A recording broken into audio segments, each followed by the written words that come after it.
কিভাবে ভুয়ো ভোটার চিহ্নিত করতে পারবো, কিভাবে তাদের আইডেন্টিফাই করতে পারবো, সেই সব নিয়ে আমাদের একটা প্রশিক্ষণ শিবির ছিল, সেটা আমরা করলাম 7টা বিধানসভার যারা মূলত ভোটার লিস্টের কাজ করে তাদের সবাইকে শুরু হয়ে গেছে।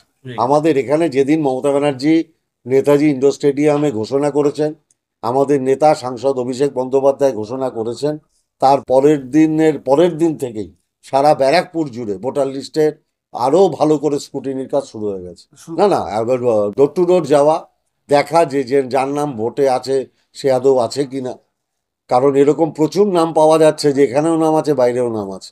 আমরা সেগুলো অনেক জায়গা আছে, হরিয়ানা আছে, পাঞ্জাব আছে, বা রাজস্থান আছে, বিহার আছে, ইউপি আছে, অনেক রাজ্য আছে, মেঘালয় আছে, ব্যারাকপুর লোকসভার মধ্যেই তো বলছি পাওয়া যাচ্ছে। আমরা সেই নামগুলো তালিকা করে যথাসময়ে নির্বাচন কমিশনে জমা করে দেবো। আদিবাসী মানুষেরা মমতা ব্যানার্জির সাথে আছেন, 21-এর নির্বাচনের ফলাফলে দেখে নেবেন। হিন্দিভাষী মানুষেরা মমতা ব্যানার্জির জন্য এই কারণেই 21-এর নির্বাচনের ফলাফলে দেখে নেবেন, হিন্দিভাষী অঞ্চলগুলোতে তৃণমূল জিতেছে। হিন্দিভাষী মানুষেরা যদি তৃণমূলের সাথে না থাকতো তাহলে হিন্দিভাষী অঞ্চলে তৃণমূলের বিধায়ক হতো না। এক, দ্বিতীয় হচ্ছে, হিন্দিভাষী লোকেরা জানে মমতা ব্যানার্জি ছট পুজোয় 2 দিন ছুটি দেয়, আর নরেন্দ্র মোদীর গুজরাটে একদিনও ছুটি হয় না।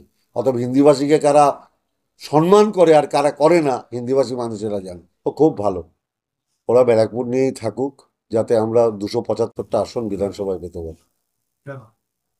ভালো তো, এইটুকু জায়গার মধ্যে থাকুক, বাদ বাকি 294 থেকে 7 বাদ গেলে 287-তে আমরা ঘুরে বেড়াবো। ওরা তো যাবে না, ব্যারাকপুর নিয়েই থাকবে, আর এই 7টাই আমি লড়ে নিতে পারবো। কোনো নির্দিষ্ট জায়গা নেই, এটা আপনাদের কল্পনা প্রসূত। এরম ভাবে কেউ করতে পারে আমি বলতে পারবো না। আমাদের এরম নেই, আমরা সব বুথে করছি, আপনি যে কোনো বুথে যাবেন গিয়ে দেখবেন স্কুটিনি হচ্ছে। তো চিফ ইলেকশন এজেন্ট সেটা দিল্লি দ্বারা পরিচালিত হয়, এটা তাদের উপরে তাদের উপরে নির্ভর করে, এটা রাজ্য নির্বাচন কমিশনের উপর নির্ভর করে না। তালিকাটা তো সেন্ট্রাল নির্বাচন চিফ ইলেকশন যিনি অফিসার তিনি অ্যানাউন্স করেন। অতএব তখন এই আর ওদের কিছু করার থাকে না। নিচ থেকে যায়, উপর থেকে ম্যানিপুলেশন হয়, যেরকম ভাবে দিল্লি মহারাষ্ট্রে হয়েছে। বিজেপি বাইরে থেকে ভোটার নিয়ে তালিকায় ওখানে সব নাম ঢুকিয়ে দিয়েছে। তারা সাংগঠনিকভাবে তার বিরোধিতা করতে পারেনি, ওই জন্য মহারাষ্ট্র দিল্লিতে বিরোধীরা হেরেছে। বাংলায় ওটা হবে না, আমরা প্রথম থেকেই সতর্ক, এবং ডোর টু ডোর স্ক্রুটিনি হবে 294টা বিধানসভা। সেটাতে আমরা নেমেছি বুথে, আমরা ঠিক বার করতে পারবো, আমরা যদি সঠিক মতো আমাদের সব ছেলেরা পরিশ্রম করতে পারে আমরা বার করে নেবো। বিজেপির পক্ষ থেকে আদালতে যাচ্ছে ভুয়ো ভোটার নিয়ে। যেতে পারে, ওরা তো আদালত ছাড়া নেই, টিভিতে আছে আর আদালতে আছে, আর আপনাদের কিছু গণমাধ্যমে আছে। কারা? ওই বিজেপি, বাদ বাকি জায়গায় তো নেই, মানুষের সাথে নেই। ব্যারাকপুরে কি পেয়েছেন দাদা ভুয়ো ভোটার? না না, শুরু হয়ে গেছে, বেরোচ্ছে, বেরিয়ে গেছে অলরেডি, অনেক নাম বেরোচ্ছে। আমরা একবারে তালিকা করে বাংলার মাননীয় মুখ্যমন্ত্রী মমতা ব্যানার্জির কাছে জমা দেবো, আমাদের সভাপতি সুব্রত বক্সির কাছে জমা দেবো, আমাদের সাধারণ সম্পাদক অভিষেক ব্যানার্জির কাছে জমা দেবো। কত হতে পারে দাদা ভুয়ো ভোটার? না না, আমি পুরোটা না হলে আন্দাজ এগুলো বলা ঠিক নেই। আমি তো বিজেপির নেতা না, যা ইচ্ছা তাই মনে হলো বলে দিলাম। দাদা এটা কোনো ভুয়ো ভোটার ধরা পড়েছে? হ্যাঁ হ্যাঁ, মানে আমরা লিস্ট তৈরি করছি, কোথায় বলবো না, আমাদের সারা ব্যারাকপুর লোকসভা জুড়ে সব জায়গা থেকেই বেরোচ্ছে, আস্তে আস্তে আরো যত দিন যাবে বেরোবে। পদ্ধতি কোনো গত কোনো ত্রুটি নাকি ইচ্ছাকৃত? না না না, ঢুকিয়ে রাখা হয়েছিল ধরুন, এরকম অনেকগুলো কারণ আছে, রিজিন আছে ব্যারাকপুরের, বলে না এসব জায়গায় রিজিন আছে, কেউ এখানকার লোক বাইরে কাজ করে, এসব ব্যাপার পদ্ধতিগত ব্যাপার আছে, ওগুলো আমরা দেখে নিয়েছি। আমরা ভুয়ো ভোটার তারা কি কোনো রাজনৈতিক দল? দেখুন, আমি ওরম ভাবে বলবো না, ভুয়ো ভোটার মানে ভুয়ো ভোটার, তার কোনো রাজনৈতিক পরিচয় আছে কিনা জানি না। আমার উদ্দেশ্য হচ্ছে ভুয়ো ভোটার থাকবে না সেরকম ভোটার লিস্ট হওয়া। ভোটার লিস্ট, প্রেস কনফারেন্স মানে ভোটার লিস্ট সংক্রান্ত ব্যাপার আমাদের এখানে। আর 2 নম্বর একটা কথা আমি আপনাদের জানাতে চাই, মূলত আপনারা জানেন যে অমরাবতী খেলার মাঠ নিয়ে একটা বিতর্ক তৈরি হয়েছিল। বাংলার মাননীয় মুখ্যমন্ত্রীর গোচরে গতকাল প্রকাশিত কিছু সংবাদ মাধ্যমের খবর এবং নিউজ ইলেকট্রনিক্স চ্যানেলের খবর বাংলার মাননীয় মুখ্যমন্ত্রী মমতা ব্যানার্জির কানে পৌঁছানোর সঙ্গে সঙ্গে তিনি নিজে ব্যক্তিগত স্তরে কথাবার্তা বলে তিনি পুরো প্রক্রিয়াটা বন্ধ করে দিয়েছেন। কোন প্রক্রিয়াটা? মানে অমরাবতীর খেলার মাঠে যে অভিযোগ আসছিল যে ওটা কোথাও আবাসন হবে কিছু হবে, সেই পুরো প্রক্রিয়াটা বন্ধ।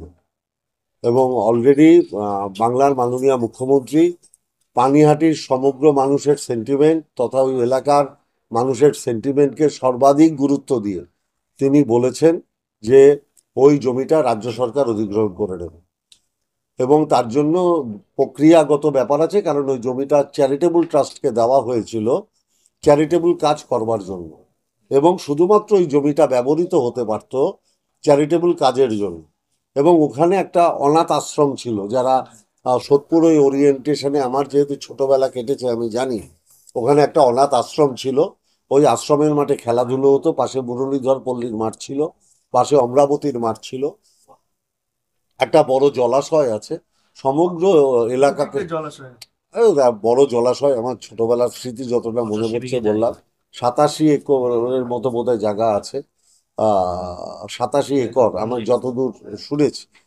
পুরো প্রক্রিয়া বাংলার মাননীয় মুখ্যমন্ত্রী মমতা বন্দ্যোপাধ্যায় তিনি নিজে মানুষের সেন্টিমেন্টের কথা জানতে পেরে উদ্যোগ নিয়েছেন এবং আমার ধারণা প্রশাসনিক অর্ডার ইতিমধ্যে হয়ে গেছে যে ওই মাঠ সরকার, রাজ্য সরকার তারা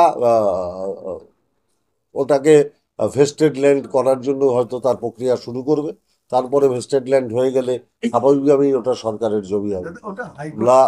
তো যেটা চলছে সেটা অন্য সাবজেক্টের উপর, এই সাবজেক্টের উপরে না। এই জমিটা চ্যারিটেবল ট্রাস্টকে দেওয়াই হয়েছিল যাতে ওখানে চ্যারিটেবল কাজ হয়। এর আগে বিগত যখন বাম পৌরসভা ছিল তখনও তার যে পৌর প্রধান তিনিও একটা লিখিত অর্ডার করেছিলেন যে এই জমিকে অন্য কাজে ব্যবহার করতে পারবে না। তারপরে অন্য কাজে ব্যবহার হওয়ার স্বার্থে কোর্টে কেস হয়েছে, কিংবা অন্য কাজে যাতে ব্যবহার না হয় তার জন্য কোর্টে কেস হয়েছে। কিন্তু ওখানে চ্যারিটেবল কাজ যেহেতু হয়নি, যেহেতু জমিটা দেওয়া হয়েছিল শুধুমাত্র চ্যারিটেবল কাজের জন্য, আর যেহেতু এত বছর ধরে ওখানে কোনো চ্যারিটেবল কাজ হয়নি, অতএব স্বাভাবিকভাবে সরকার এটা দরকারে কোর্টের মুখোমুখি হবে যে আমরা এটা ওদের দেওয়া সত্ত্বেও ওরা করেনি, আমরা এখন ভেস্টেড করে নেব, সরকারি কোনো কাজ হবে। এটা তো মুখ্যমন্ত্রী বলেছেন, কিন্তু আপনাদের দলের কি? মুখ্যমন্ত্রী তো সব, তিনিই মুখ্যমন্ত্রী, তিনিই দলের চেয়ারম্যান, তার উপরে কেউ আছে? মমতা ব্যানার্জি সব। মমতা ব্যানার্জি বেঁচে থাকতে খেলার মাঠ অন্য জায়গায় পরিণত হবে, এটা হবে না। মমতা ব্যানার্জি কোনো অবস্থাতেই কোনো দুর্নীতি, মানুষের মনোভাবের বিরুদ্ধের কোনো কাজ, মমতা ব্যানার্জি যতদিন জীবিত আছেন, মুখ্যমন্ত্রী আছেন, ততদিন এই রাজ্যে এসব হবে না। দাদা, কে বলছে? কোন বিজেপি? মানে অনেকগুলো বিজেপি আছে তো, কোন বিজেপি?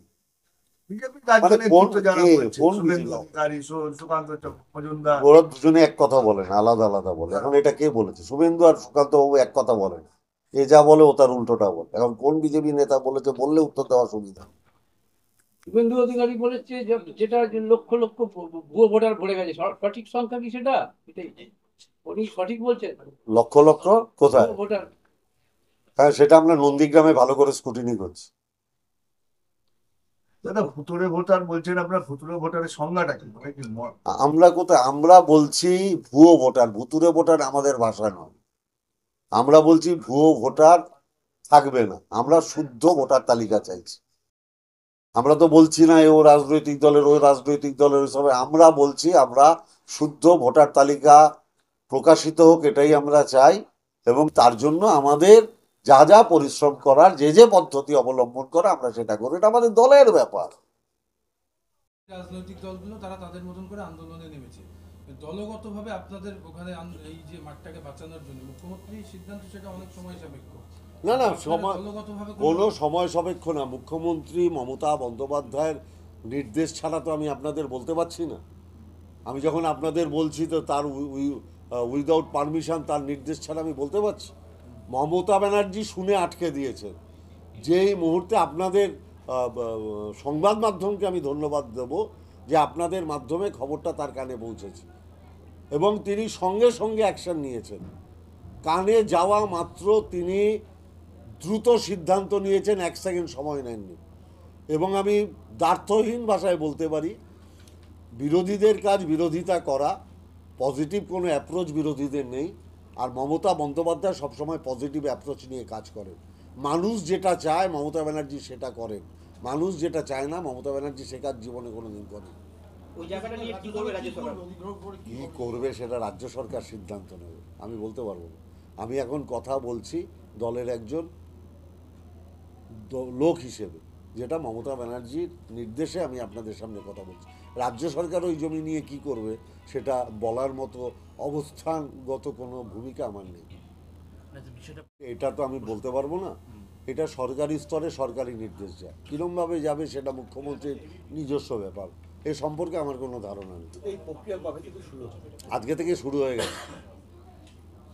মমতা ব্যানার্জি কাজ ফেলে রাখে না, যে মুহূর্তে যে কথাটা বলে তার পর মুহূর্ত থেকে সেই কাজটা শুরু হয়ে যায়, এটাই মমতা ব্যানার্জি। দাদা ভুয়ো ভোট